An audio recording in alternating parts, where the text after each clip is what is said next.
네, 오늘은 하나님께서 연이어서 심판에 대한 말씀을 하고 계시는데 제 개인적으로는 가장 이해하기 어렵고 가장 비참한 상황에 대해서 하나님께서 말씀하고 계시는 장면입니다. 한번 생각을 해보면 좋을 것 같아요. 에스겔 11장에 예루살렘 성이 멸망할 거다라고 이야기했을 때 그 이스라엘의 고관들이 뭐라고 얘기했냐면 이 성은 견고할 거다 그러면서 성은 가마가 되고 우리는 고기가 될 것이다 라고 이야기했던 부분 여러분 기억하실 겁니다. 성이 가마가 되고 우리가 고기가 된다는 얘기는 가마가, 다시 말해서 예루살렘 성이 우리를 견고하게 보호하고 있어서 우리가 안전하게 될 것이다 라고 하는 맹신이었던 거죠. 바로 그때 그 맹신을 하나님께서 오늘 뒤집어 놓으시는 말씀을 하십니다. 가마를 놔두고 가마에다가 나무를 쌓아놓고 뼈와 고기를 집어넣어서 무르도록 삶아라 라고 말씀을 하세요. 그런데 10절에 보니까 나무를 많이 쌓고 불을 피워 그 고기를 삶아 녹이고 국물을 졸이고 그 뼈를 태우고 가마가 빈 후에는 숯불 위에 놓아 뜨겁게 하여 그 가마에 놋을 달궈서 그 속에 더러운 것을 녹게 하며 녹이 소멸되게 하라. 하나님께서 오늘 말씀하시는데 놋에다가 고기를 넣었어요. 그럼 고기가 안전해야 될 거잖아요. 이 놋새를 불로 지펴서 고기가 녹아서 없어질 때까지 불로 지펴라라고 말씀하시는 거죠. 이스라엘 백성들이 안전할 것이라고 했던 맹신이 철저하게 뒤집어지는 상황인 거죠. 그렇지 않다. 너희는 그 안에서 심판받을 것이다. 뜨겁게 심판받을 것이고 너희가 마치 사라지는 것 같은 그런 고통을 경험하게 될 것이다. 말씀하세요. 그런데 그 놋이 어떤 놋이냐? 녹이 슬어 있는 놋이에요. 그나마 그 가마가 녹이 슬어 있는 가마인 거죠. 그러니 얼마나 더럽겠어요.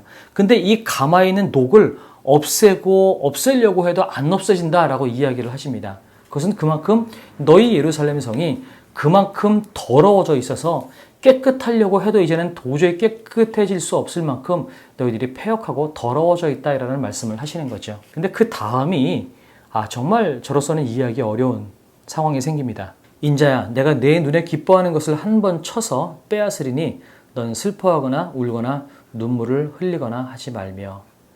에스겔에게 사랑하는 부인이 있었고요. 하나님께서 내 아내를 죽게 하겠다. 내 눈에 기뻐하는 것, 내가 의지하고 내가 사랑하는 그 내 아내를 죽게 하겠다라고 말씀하시면서 근데 슬퍼하지도 말고 눈물을 흘리지도 말고 장례식장에 있는 것처럼 하지도 말고 애곡하지도 말아라 라고 말씀을 하세요. 그래서 실제로 그렇게 합니다. 그렇게 힘들어하고 있을 때 그 다음날 아침에 사람들이 어떻게 그렇게 하십니까? 라고 그랬을 때 이것이 너희에게 일어날 징조다라고 하나님께서 에스겔을 향하여서 말씀하게 하시는 거죠. 아시겠지만 에스겔은 굉장히 어렵게 하나님의 말씀을 대언하는 일들을 하고 있습니다. 줄에 묶이기도 했고 오른쪽으로 눕기도 하고 왼쪽으로 눕기도 하고 아무런 말도 하지 못하고 하나님께서 주시는 대언의 말씀만 할 수 있고 침묵하는 삶을 살았어요. 정말 힘든 삶을 살았죠. 그런데 그럼에도 불구하고 에스겔이 버틸 수 있는 힘 중에 하나, 위안받을 수 있는 것 중에 하나는 아마 그 아내이지 않았을까라는 생각이 들어요. 모든 사람들이 에스겔의 예언을 귀 기울여 듣지 않고 그런데 에스겔은 하나님께서 시키셨기에 그 모든 어려운 퍼포먼스 또 어려운 대언의 말씀들을 계속 전달해야 되는 에스겔. 얼마나 몸이 힘들고 마음이 힘들었을까요? 그래도 한 가지 위안받을 수 있었던 것은 아내가 있었기 때문이죠. 내 눈에 기뻐하는 그 아내를 그런데 하나님이 빼앗아 가시겠다라고 말씀하시면서 슬퍼하지도 마라 라고 말씀하세요. 이것이 곧 이스라엘에게 닥칠 미래를 말씀하시는 겁니다. 너희가 어려움과 환난이 겹치고 겹쳐서 도무지 슬픈 일 가운데 슬퍼할 만한 겨를조차 없을 만큼 너희가 비참한 일을 당하게 될 것이다 라는 것을 하나님께서 말씀하시고 싶으셔서 에스겔의 삶을 통하여서 이런 비참한 모습을 보여주고 계십니다. 에스겔을 놓고 보면 이걸 어떻게 순종하면서 이 상황들을 겪었을까? 아니 순종할 수밖에 없겠죠. 사람의 생명을 가져가시는 거니까 어쩔 수 없겠죠. 그런데 문제는 자기가 그나마 의지하는 아내를 데려가셨을 때 그 이후의 행동은 하나님께서 시키시는 대로 했고 하나님께서 말하라고 하는 대로 말하면서 이스라엘의 멸망을 얘기하는 그 에스겔의 모습을 보면서 정말 어떻게 이렇게 살아갈 수 있었을까라는 생각이 많이 들게 됩니다. 비참하죠. 정말 슬프죠. 그런데 이게 곧 이스라엘의 미래라고 하나님께서 말씀하시고 계신다는 것입니다. 하나님이 없는 인생은 이렇게 비참한 겁니다.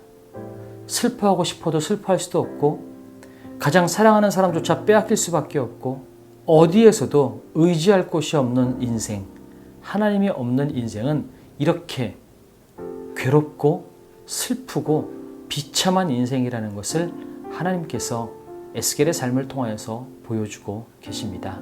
두 가지를 나누고 싶습니다. 첫째는 하나님이 없는 인생은 이만큼 비참하구나.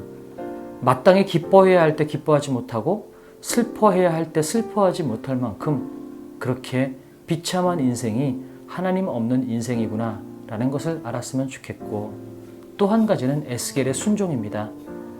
가장 사랑하는 아내를 잃어버린 그 상황 속에서도 묵묵히 하나님의 말씀을 입에 담고 하나님께서 하라고 하는 대로 순종하며 살아나가는 에스겔의 이 순종의 모습을 보면서 이 하나님의 자녀로 살아간다는 이 삶의 비밀을 우리가 더 깨닫게 해주십시오.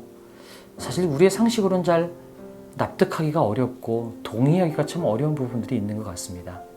하나님, 어떻게 이렇게 에스겔이 할 수 있었을까요?